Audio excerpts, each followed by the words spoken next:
नाग पंचमी भारत और नेपाल में मनाया जाने वाला एक पुराना त्योहार है जो सांपों या नागों की पूजा के लिए है।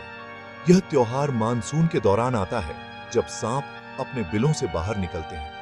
यह इन जीवों और प्रकृति के लिए गहरे सम्मान को दिखाता है।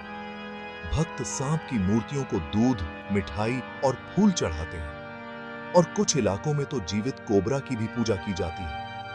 हालांकि अब वन्य जीव कानूनों के कारण ऐसा कम ही होता है। हिंदू धर्म में सांप आशीर्वाद और खतरे दोनों का प्रतीक है, जो ब्रह्मांडीय ऊर्जा और पुनर्जन्म के चक्र को दर्शाता है। पूरे भारत में परंपराएं अलग-अलग हैं। महाराष्ट्र में दरवाजों पर सांपों की तस्वीरें बनाने से लेकर बंगाल में देवी मनसा की पूजा करने तक, लेकिन मूल बात वही रहती है, रहस्यमयी सांप और प्रकृति से हमारे जुड़ाव का सम्मान करना। नाग पंचमी सह अस्तित्व का उत्सव है जो हमें जीवन के सबसे रहस्यमयी रूपों का भी सम्मान करना सिखाता है। हिंदू पौराणिक कथाओं में नाग शक्तिशाली आधे दिव्य प्राणी हैं जो ऋषि कश्यप और कद्रू से पैदा हुए हैं और पाताल लोक के शासक हैं। हजार सिर वाले शेषनाग भगवान विष्णु के ब्रह्मांडीय बिस्तर के रूप में काम करते हैं, जो अनंत काल और सृष्टि के चक्रों का प्रतीक है। वासुकी एक और पूज्य नाग समुद्र मंथन में रस्सी बने थे, जो बड़े भले के लिए ताकत और बलिदान दिखाते हैं। शिव के गले में वासुकी डर और मृत्यु पर नियंत्रण को दर्शाते हैं। अन्य नागों जैसे तक्षक और कालिया की कहानियों में बदला, मुक्ति और परिवर्तन शामिल हैं, जो इंसानों और सांपों के बीच जटिल रिश्ते को दिखाते हैं।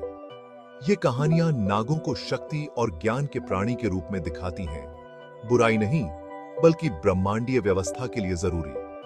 नागों की पौराणिक कथा नाग पंचमी का आध्यात्मिक आधार बनाती है, जो श्रद्धा को विस्मय से मिलाती है। महाभारत की कहानी में राजा जन्मेजय का सर्प यज्ञ, जिसमें तक्षक से बदला लेने की कोशिश की गई थी, ने लगभग नाग जाति को खत्म कर दिया था।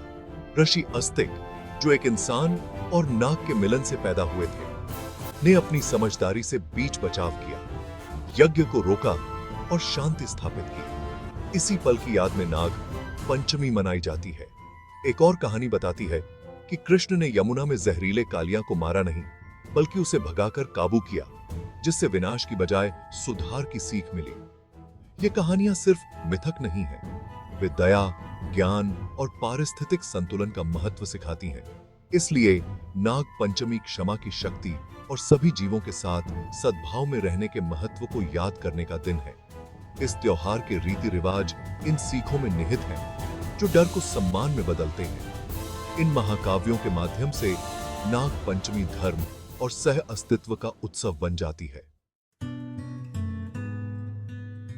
बहुत से लोग मानते हैं कि नाग पंचमी पर नागों का सम्मान करने से पूर्वजों की आत्माएं भी प्रसन्न होती हैं, क्योंकि सर्प लोक का संबंध पूर्वजों की दुनिया से है। खुदाई या हल चलाने जैसे काम से बचा जाता है ताकि सांपों को नुकसान न पहुंचे, और प्रतीकात्मक रूप से अपने पूर्वजों को भी। महिलाएं और बच्चे घरों के दरवाजों पर सांपों की तस्वीरें बनाते हैं, सुरक्षा और बुराई को दूर भगाने के लिए। ये चित्र पवित्र और व्यावहारिक दोनों होते हैं। माना जाता है कि ये असली सांपों को भी दूर रखते हैं। यह त्योहार प्रजनन क्षमता से भी जुड़ा है। जोड़े नागों से बच्चों के लिए प्रार्थना करते हैं और चींटियों के टीलों पर चढ़ावा चढ़ाया जाता है, जिन्हें सर्पलोक का प्रवेश द्वार माना जाता है।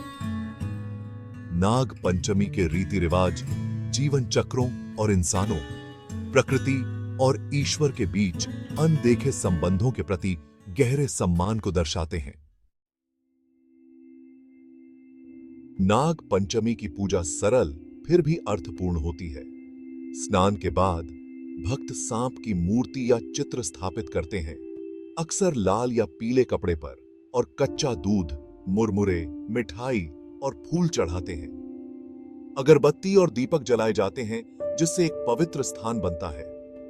नाग गायत्री जैसे मंत्रों का जाप किया जाता है, जो सुरक्षा और आशीर्वाद के लिए होते हैं। यह अनुष्ठान आरती और अस्तिक की कहानी सुनाने के साथ समाप्त होता है, जो त्योहार के नैतिक पाठों को मजबूत करता है।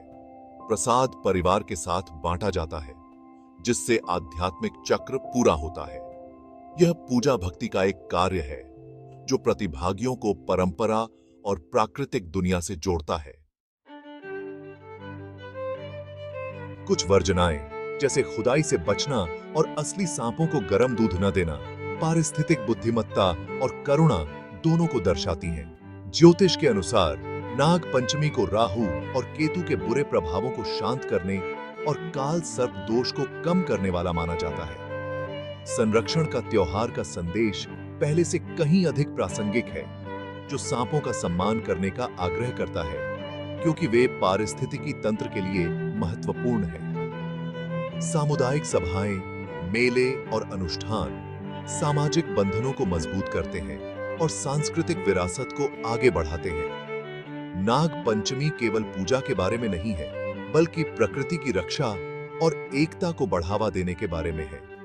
इसकी प्राचीन प्रथाएं आधुनिक पर्यावरणीय मूल्यों को दर्शाती हैं। यह त्योहार एक जीवित परंपरा है, जो आध्यात्मिकता, पारिस्थितिकी और समुदाय का मिश्रण है। नाग पंचमी जीवन के आपस में जुड़े होने का उत्सव है, जो सभी प्राणियों का सम्मान करना सिखाता है, यहां तक कि उनका भी जिनसे हम डरते हैं।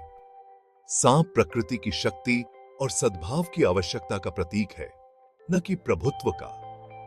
त्योहार की कहानियां हमें डर को समझ से दूर करने और नकारात्मकता को विकास में बदलने का आग्रह करती हैं। आज की युवा पीढ़ी के लिए नाग पंचमी क्षमा, संवाद और करुणा के पाठ सिखाती है।